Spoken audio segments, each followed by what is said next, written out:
¿Cómo están? Bienvenidos a esta edición de Mesa Central. Lo transmitimos por la pantalla del 13 en simultáneo con Tele 13 Radio y con todas nuestras plataformas y con el vicepresidente de la convención, que es muy joven. Estábamos conversando sobre Phil Collins porque no es de su generación, Phil Collins. Mis hermanos mayores lo escuchaban. Sí, usted es mucho más joven. 33 años. Sí. Exactamente. Oiga, buena semana tuvo la convención, intensa por decirlo menos.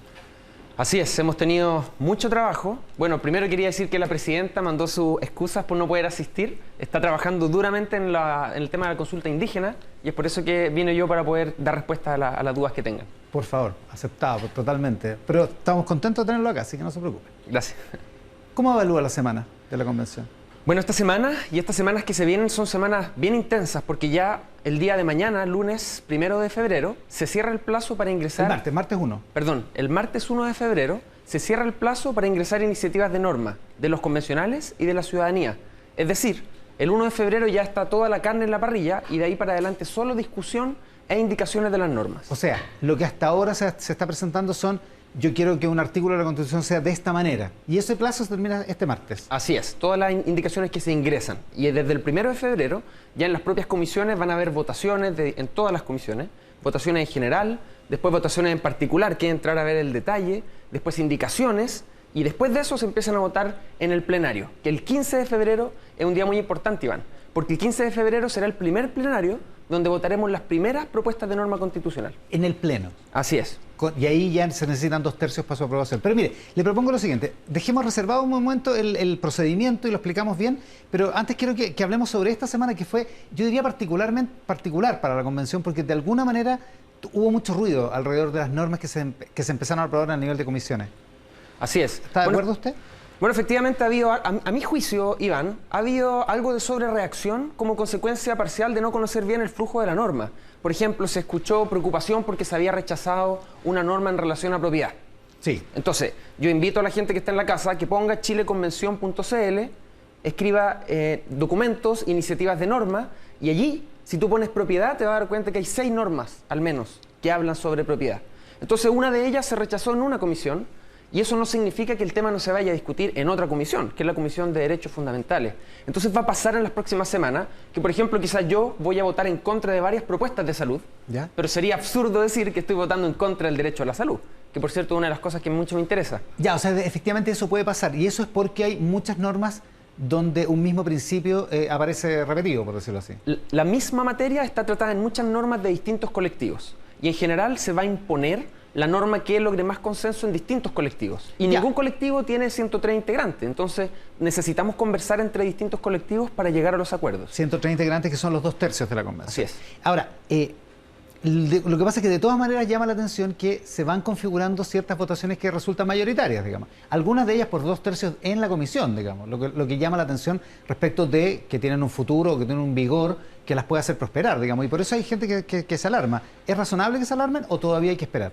Yo diría que hay que esperar cómo se va dando la discusión y las votaciones en general, por decirlo de alguna manera sencilla. De alguna manera es una cosa así como el título de la canción, porque el desarrollo va a ir siendo en votaciones específicas y posteriormente con las indicaciones. Y hay cosas, por ejemplo, hemos hablado toda esta semana sobre la monocameralidad, sí, sobre el tiempo de duración de los jueces, de las altas cortes. Y son votaciones que ha habido en las comisiones y se ha ganado por 1, por 2 votos. Entonces falta mucho que se vaya ordenando el mono, por decirlo muy chileno, con indicaciones, votaciones en específico, hasta llegar al pleno. Vamos a hablar a propósito de ordenar el mono a partir de una columna. No sé si alcanzó a leer la columna del Pato Fernández hoy día. No.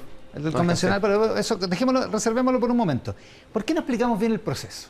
Ya, usted dice, el martes próximo se termina el plazo para proponer normas. Ya, o sea, de ahí en adelante, usted dice, está toda la carne en la parrilla, estas son las normas que vamos a discutir. De ahí en adelante ya no se puede agregar nada, pero sí se pueden hacer indicaciones respecto a las normas que hay. Así es. La primera es un sistema semicircular, podríamos decir, porque en las comisiones se van discutiendo los temas y hay, por ejemplo, 5 propuestas de norma de salud, por poner un ejemplo. ¿Ya? Y algunas se van a ir cancelando o votando en contra y otras van a ir subsistiendo. Y posteriormente, las que vayan subsistiendo, se le van a agregar indicaciones, se le van a borrar palabras, frases, se le van a incorporar quizás frases que estaban en otra norma que se rechazó. Para conseguir los 2/3. Para conseguir efectivamente amplios consensos. Y cuando se vota en la comisión, se vota por mayoría absoluta, o sea, más de la mitad de los votos. Si se rechaza una norma en la convención, se acaba, se anula. Sí, se termina esa discusión, ya. Y si se aprueba, si se aprueba con mayoría absoluta, esa norma se toma y se va a la comisión, al plenario, al hemiciclo, el lugar ¿Qué es lo que grande. va a comenzar el 15 de febrero? Así es. ¿Ya? Y en el hemiciclo se vota. Si se aprueba por 2/3 por 103 votos, se toma esta norma y se va a la bolsa de las normas aprobadas. Ya. Si se rechaza esa norma, vuelve a la comisión. Y en la comisión se tiene que rediscutir, probablemente morigerar algunos aspectos para lograr consensos más amplios y vuelve en una segunda oportunidad al hemiciclo. Ya. Si en esta segunda oportunidad se rechaza, la norma se extingue. Si en esta segunda oportunidad... una norma rechazada puede tener una segunda vida en el Pleno. Así es. Y si en la Con segunda modificaciones vía ya. se elimina, la norma, digamos, desaparece y si se aprueba, se toma de nuevo y se pone en la bolsa de las normas aprobadas. Ya, pero por ejemplo, esta semana se rechazó la bicameralidad, digamos, o sea, que haya Cámara de Diputados y Senado. ¿Eso significa que se acabó esa discusión, que no puede volver el Senado a revivir, entre comillas? La comisión tendrá que ver la discusión y eventualmente puede pasar, Iván, que vayamos al hemiciclo, que no se logren los 2/3 con esa propuesta de norma y tenga que volver a la comisión, volver a rediscutirse, buscar alguna otra alternativa. Y que los convencionales decían, por ejemplo, como una indicación, volver a reponer que existe el Senado. Es factible, sí. Eso podría Por pasar. Exactamente, por eso las discusiones no están cerradas. Ya. Además, hay algunas discusiones, por ejemplo, que se entremezclan. En la Comisión de Descentralización se ha planteado la posibilidad de que haya unas asambleas regionales, así como consejos regionales, pero que tengan algunas y atribuciones, por ejemplo, de legislativa en cosas locales. Sí, que suena bien federalista. Así, entonces, bueno, de alguna manera quizás eso juega un rol de segunda cámara, o sea, son discusiones abiertas que vamos a tener y yo creo que aquí es súper importante, Iván, decir algo con mucha claridad. No hay temas vetados, no hay ninguna razón. Entonces, si a alguien se le ocurre discutir, por ejemplo, el tiempo de duración de los jueces de altas cortes, no lo podemos discutir. ¿Es un tema prohibido, vetado? Por cierto que no, si estamos en un proceso constituyente. Y esas son las cosas que se discuten en los procesos constituyentes. Por cierto que uno podría estar de acuerdo o no estar de acuerdo. Claro. Pero tenemos que abrir la discusión, para eso estamos. Pero es legítimo que se discuta, dice usted. Por cierto. Cualquier cosa. O sea, lo raro, lo triste sería que no se discutieran esas cosas. Lo importante es discutir de buena fe, escuchar a todas las voces, a los expertos y expertas, a la academia, a la ciudadanía y tomar la mejor decisión. Entonces, a lo mejor fuimos un poco rápido, pero se empieza este proceso el 1 de febrero, se empiezan a discutir y el 15 empiezan los plenarios. Así es. En esos plenarios se tienen que aprobar por 2/3 las normas. Correcto. Y empieza este asunto circular. Al final, la Constitución va a estar escrita por todas las normas que se aprueben por 2/3. Así es, y cuando se aprueben todas las normas por 2/3, ¿Ya? yo tengo aquí un cronograma que compartí con producción, pero lo voy a mostrar aquí a la cámara. Con la presidenta nos hemos llamado los guardianes del cronograma. Y en la columna de más arriba, ¿Ya? en la fila de más arriba, hay una parte amarilla y una parte naranja. La parte amarilla, ¿sí?, que es la parte que está acá, señala el tiempo de funcionamiento de comisiones. ¿Ya? Y cuando se acaban las comisiones, que va a ser a finales de abril, vamos a tener todas las normas ya aprobadas por quórum de 2/3 y vamos a pasar a la segunda parte, que es la parte de armonización. Que es la la que parte está ahí. más no sé qué color es ese, como Salmón, naranja. quizás. Sí. ya. Entonces, ¿qué consiste esta parte, Iván? Armonización. ¿ya? Armonización. Vamos a tener entonces esta bolsa de todas las normas aprobadas y es posible que algunas normas entre sí toquen aspectos similares de manera distinta o que la redacción no sea armónica. Es como cuando hace un trabajo para la universidad y cada compañero pone su parte en el Word.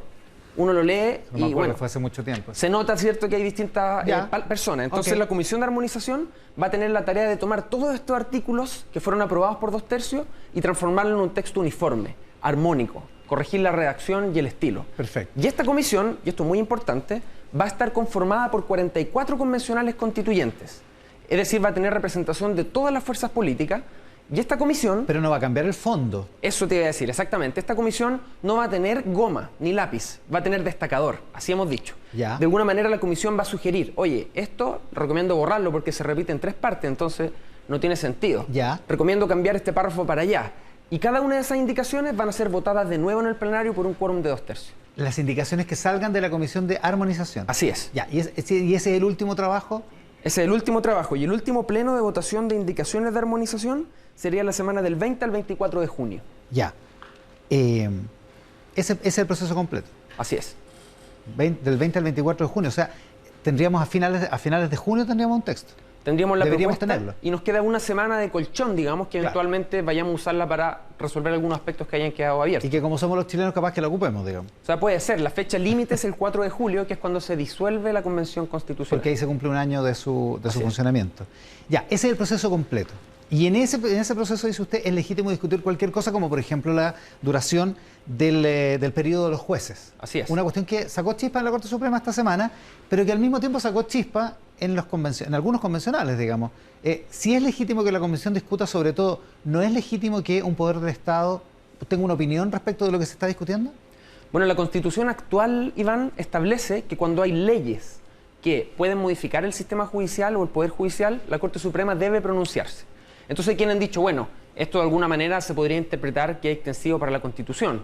Y hay quienes han dicho, no, en realidad no corresponde porque esto es otro poder del Estado. Entonces hay una discusión ahí que los abogados, los académicos, los juristas podrán tenerla, y por cierto que es interesante. Desde mi perspectiva, es legítimo que ellos opinen, pero es razonable considerar que la decisión es autónoma del órgano constituyente. Y esa es una opinión, como puede ser una opinión de un centro de estudios, de una universidad, y que las y los convencionales podrán ponerla en consideración al momento de deliberar. Pero el órgano es autónomo. Y tiene el peso de quien la emite, pero no más que eso. Así es. Porque el órgano es autónomo. Así es, la convención es autónoma. ¿Y los jueces de la Suprema pusieron en duda la autonomía? Bueno, el propio ministro de Justicia, que estuvimos en la convención hace algunos días, él dijo, la convención es autónoma, de alguna manera lo reforzó, y a juicio de él y a juicio mío también, que otros órganos opinen, no vulnera ni pone en riesgo la autonomía de la Convención Constitucional. Hay un cierto resquemor porque en las redacciones que se están haciendo no se habla de poder judicial como un poder del Estado, sino más bien de sistema judicial. ¿Usted entiende la diferencia y por qué se elige esa frase? Porque algunos creen que es como para bajarle un cierto nivel a lo que conocemos hoy como poder judicial. Así es. Bueno, efectivamente la discusión se está teniendo actualmente, una discusión que no está resuelta, pero de nuevo, Iván, yo creo que aquí lo más importante es que no hay temas vetados. Y yo tengo la percepción de que hay muchos grupos de la sociedad que en relación a algunas preguntas, algunas materias, pareciera ser que hay cosas que no se pudieran discutir. Y yo creo que eso es lo bonito de un proceso constituyente, que podamos poner las cartas sobre la mesa y discutir cómo queremos distribuir el poder en Chile. ¿Por qué dice que hay grupos que creen que hay cosas que no se pueden discutir? Porque hay alguna gente que piensa que los convencionales son demasiado refractarios y que no les gusta ninguna opinión ni ninguna crítica. Hemos tenido en el proceso constituyente mecanismos de participación que nunca antes habíamos tenido en Chile. Por ejemplo, la iniciativa popular constituyente, que hay más de 40 normas que ya juntaron las 15.000 firmas y que serán discutidas, cabildos, encuentros nacionales, o sea, ha sido una cantidad de participación nunca antes vista. Entonces, la verdad, yo creo que está alejado de la realidad decir que el proceso constituyente es refractario a la opinión de la ciudadanía, sino todo lo contrario. Estamos incorporando la opinión de las personas como nunca antes había hecho. Oiga, hablemos de la iniciativa. Hay algunos que dicen que es poco transparente. ¿Cómo funciona eso? Porque hay unas que se acogieron como para postular a juntar las 15.000 firmas y otras que se rechazaron nomás. Y no está demasiado claro cuál fue el criterio, porque se acogió una polémica que se titula Cárcel para Sebastián Piñera. El contenido es otro, digamos, pero ese es el título. Es similar, pero no es exactamente eso. Y se dejaron afuera otras y no se entiende por qué unas sí y otras no. Bueno, el funcionamiento, digamos, el flujo, es que primero está la Secretaría Técnica, que son los expertos y las expertas que analizan las propuestas de norma junto con los abogados. Que no son convencionales, son funcionarios. No son convencionales, digamos, son asesores, digamos. Y que son abogados de distintas universidades. De hecho, fue muy bonito porque convencionales de distintos sectores políticos ofrecieron de alguna manera. Abogados de sus propias universidades, por ejemplo, Felipe Mena y Constanza V de la Universidad Católica ofrecieron un grupo de abogados que podían ayudar. Jaime Baza de la Católica de Valparaíso, Amaya Alves de la Universidad de Concepción. Y con esos abogados que ayudaron se hizo el primer filtro, que tenía que ver un filtro de forma, que fueran temas efectivamente constitucionales, pertinentes y que no vulneraran tratados internacionales. Después de pasar esa primera parte, una comisión mixta compuesta por convencionales y Secretaría Técnica del visto bueno en las normas. Y pasó las últimas semanas que llegaron decenas y cientos de normas, entonces los convencionales se dividieron, un grupo vio una norma, otro grupo vio otra, y de alguna manera fueron aprobando las normas. O sea, podría haber una disparidad de criterios ahí. O sea, en cuanto hay criterios que están establecidos, pero como son distintas personas, como por ejemplo en medicina, cuando distintos médicos atienden a un paciente, las enfermedades son las mismas. Pero a veces el ojo puede ser ligeramente distinto porque son procesos humanos, pero con criterios establecidos. O cuando distintas cortes ven los mismos casos parecidos y fallan ligeramente distintos. Digamos. Lo importante es que la Secretaría y la Convención no tenemos la atribución de referirnos al contenido ni modificarlo. Ya. O sea, lo importante es que el contenido cumpla ciertos criterios. Por ejemplo, rechazaron una que era por el derecho a comer carne. Y se entiende porque se entiende que algunos la quieran rechazar o estén en contra de eso. O el derecho a que el centella cueste 100 pesos. Esa también fue considerada impertinente. Fue impertinente. Y, no y se aprobó la de cárcel para Sebastián Piñera. Claro, porque esa norma en particular, ¿Ya? en su contenido normático, en la propuesta de normativo, era una propuesta razonable y pertinente, que tenía que ver con las garantías de los derechos humanos y la relación de los presidentes con la ciudadanía. Entonces, el título es como un título de fantasía, porque aun cuando eso se aprobara y quedara en el texto constitucional, eso no va a reflejar el título de la propuesta, sino más bien el contenido. Ya, pero Y el ¿fue contenido prudente era que razonable. aprobaran algo así o fue un gustito? Mira, a mi juicio, eso está en norma con el reglamento que hicimos y nadie vio que en el reglamento podía haber alguna frase de esa característica. Perdón, cuando hicimos el reglamento no se consideró que eso pudiera, digamos, ser un problema, y las palabras, las que se pueden dejar fuera son las iniciativas de norma que en el título tienen grosería o palabra insultante. Y esto no constituía claro, en rigor una no grosería. En rigor no es un insulto, no es una grosería. Puede ser un mamarracho, como han dicho algunos, desde el punto de vista legislativo. Es que no es la propuesta de norma el título. No, claro. Pero tampoco es usted la leyó, ¿no? Bueno, sí, yo la leí. Y además hay algo muy importante, Iván. Nosotros no podemos pensar que las iniciativas populares de norma como mecanismo de democracia se saltan la deliberación. O sea, las normas ingresan, se discuten en las comisiones, se discuten en el plenario y pueden estar sujetas a cambio. Y esto que tú llamaste mamarracho, que llegó de la ciudadanía, puede sufrir algunas modificaciones para armonizarse y para quedar con mejor técnica jurídica. Porque la gracia de este Claro, porque mecanismo, siguen el mismo camino que describimos antes con las normas de los convencionales, digamos. Así es, las normas que juntaron las 15.000 firmas siguen el mismo camino que las normas que ingresamos los convencionales. Entonces pueden estar sujetas a modificación, a ajuste de algunas palabras, para que quede con aspectos técnicos y legislativos razonables. La derecha se queja de que se votan en contra propuestas solo porque vienen de la derecha, porque después se aprueban unas que según ellos son iguales, pero que vienen de la centroizquierda o de la izquierda y sí se aprueban. ¿Lo ha visto usted? ¿Lo considera razonable el reclamo? Mira, hay propuestas que han sido votadas por más de 100, 110 votos, ingresadas por la derecha en el plenario. En el reglamento, por ejemplo, en el catálogo de derechos de la Comisión de Derechos Fundamentales, hay varios derechos que hoy día estamos discutiendo que fueron ingresados por la derecha y tuvieron más de 100 votos. Entonces, o sea, no es que les digan que no a todo. Claro, eso es lo primero. Y lo segundo, ninguna coalición, Iván, tiene 103 convencionales. El Independiente Nueva Constitución, los socialistas, el Frente Amplio, movimientos sociales, o sea, todas y todos estamos obligados a conversar con otros sectores, buscar amplios consensos, ceder algunas cosas y ganar otras, y así vamos a lograr tener los votos. Entonces, si hay un grupo, como por ejemplo el grupo de la derecha, que les parece que todo lo que ellos han propuesto se ha rechazado, entonces yo los invito a conversar con otros convencionales para ampliar los consensos. Porque aquí nadie puede, digamos, guardarse en su grupo y decir, ya, voten mis normas y apruébenme. Es que el problema salir a conversar. El problema parece ser que no se han buscado los consensos. De hecho, fue noticia que hubo una especie de acuerdo por el tema del presidencialismo entre el Partido Comunista y los convencionales de derecha, porque ha pasado muy poco en la convención. De hecho, la columna que yo le mencionaba al Pato Fernández, que tiene esta columna semanal en El Mostrador, donde va haciendo una especie como de crónica de la convención, la de hoy es bien compleja, diría yo, por el estado de ánimo de un convencional que ha sido un militante importante de la convención, ha sido un apoyador importante desde antes de que fuera electo. El desorden es grande, abunda el cansancio y la dispersión, no hemos conseguido estructurar una coordinación política y hay, en efecto, buenas razones para la desazón. ¿Qué piensa? ¿Quién dice eso, perdón? Pato Fernández. Bueno, yo considero que el proceso ha sido efectivamente muy difícil, muy complejo, y yo quiero además decir que se viene más complejo todavía, porque vamos a empezar a discutir los temas de fondo. Pero no hay ninguna razón, nadie dijo que esto iba a ser fácil, y no hay ninguna razón para temerle a la democracia y a la conversación. Yo creo que el mejor resultado de todos los posibles los vamos a lograr haciendo lo que estamos haciendo. Básicamente conversando, dialogando y llegando a consenso amplio, Iván. ¿No hay una carencia de coordinación de modo de tener capacidad de lograr esos consensos? Hay situaciones en las que hemos podido lograr estos consensos y hay situaciones en que no hemos podido lograrlo. Pero lo importante es que aquí tenemos un cronograma con fechas establecidas y esto nos obliga a que antes del lunes 25 de abril, que es cuando se instala la Comisión de Armonización, ya tengamos los acuerdos tomados. Ya que son ustedes guardianes del programa, como dijo usted y la presidenta de la convención, ¿eso quiere decir que de parte de la convención, de parte de los convencionales, no va a salir ningún requerimiento, ninguna petición para que se amplíe el plazo? Bueno, nada está escrito en piedra, nada. Y por cierto que el plazo de término de la convención es una es un punto que podría eventualmente discutirse por alguien. Pero la presidenta y yo, junto a la mesa directiva, hemos considerado que tenemos que hacer todos los esfuerzos por cumplir los plazos que ya están establecidos, y si esa discusión alguien quiere darla, bueno, que la den en el espacio que corresponde, que es el Parlamento.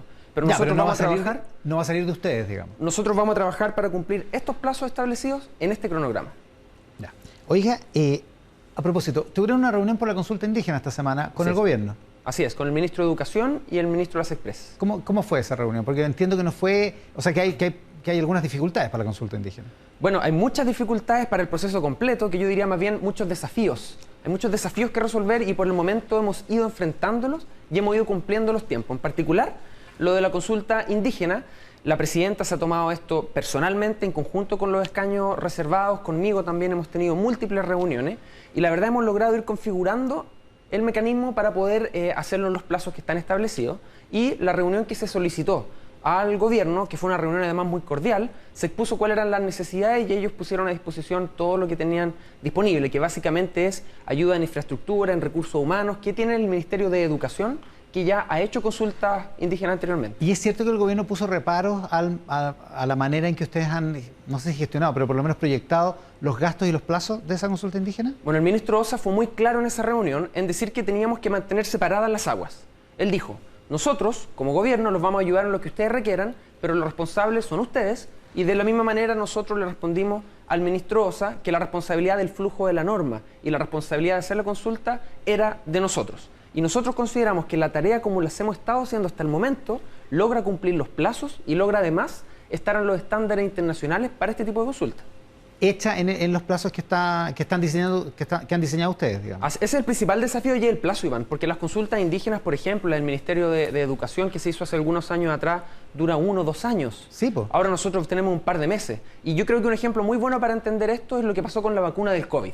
A ver. En la investigación de las vacunas, habitualmente se toma varios años porque son varias etapas consecutivas, claro, fases consecutivas. En este caso de pandemia tuvimos que resolverlo muy rápido y las etapas fueron paralelas. O sea, mientras se iba haciendo la primera etapa, se hizo la segunda y luego la tercera en paralela. Entonces, aquí en el proceso de consulta indígena, mientras vayamos levantando la información en los territorios con los propios pueblos indígenas, va a estar siendo digitada en paralelo, y la sistematización, que es la tarea final, se va a empezar a hacer al principio también. Entonces vamos a solapar las tareas para poder hacerlo en menos tiempo sin afectar la calidad del estudio. Ya, ahora, hay una amenaza posible, que es, ¿qué pasa si fracasa la consulta indígena? ¿Eventualmente queda en tela de juicio todo el proceso? ¿Todo el proceso constituyente? La consulta indígena no va a fracasar. La consulta indígena será exitosa, estamos haciendo todo lo que hay que hacer para que sea exitosa y contamos con el apoyo de los 17 escaños reservados de pueblos originarios, contamos con el apoyo de la sociedad de municipalidades, contamos con el apoyo de la sociedad de gobiernos regionales, con el apoyo del gobierno a través del Ministerio de Educación y la Secretaría General de Gobierno.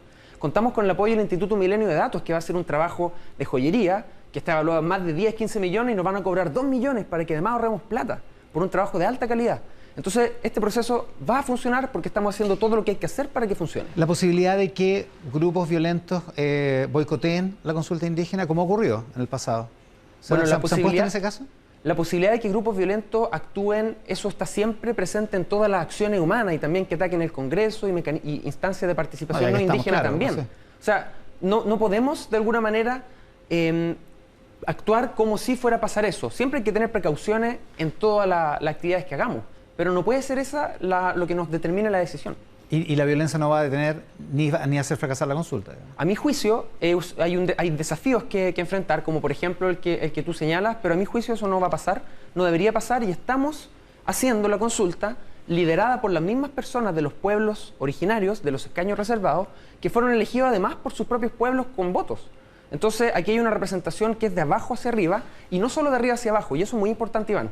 Cuando las autoridades llegan con sus consultas de arriba hacia abajo, estos riesgos son mayores. En este caso hemos construido una metodología de abajo hacia arriba, porque desde los mismos pueblos se van a poner a disposición instancias y personas para hacer la consulta. Creemos que eso favorece también una consulta más representativa. Mucha suerte y mucha energía, porque va a ser un verano muy intenso y todo 5 meses muy muy interesantes, por decirlo menos, Gaspar. Así Muchísimas es, gracias. se vienen discusiones muy interesantes, Iván, y me gustaría finalizar contándole a las personas que están en la casa que el trabajo de la Convención Constitucional es un trabajo que estamos haciendo muy, muy serio, de lunes a lunes, matiné, vermú y noche. Y si, por ejemplo, alguien dice, se votó en contra de un derecho, acuérdense que en la página ustedes pueden ver que hay 6 o 7 iniciativas de norma de un mismo derecho y se van a ir votando en contra uno, a favor otro, y no hay que leerse en los titulares y quedarse solo con los titulares, Iván. Ya, hay que leer la bajada. Hay que leer la bajada. Mucha suerte, ¿eh? Gracias. Y muchas gracias por la gentileza. El vicepresidente de la Convención, Gaspar Domínguez, esta mañana acá en Mesa Central.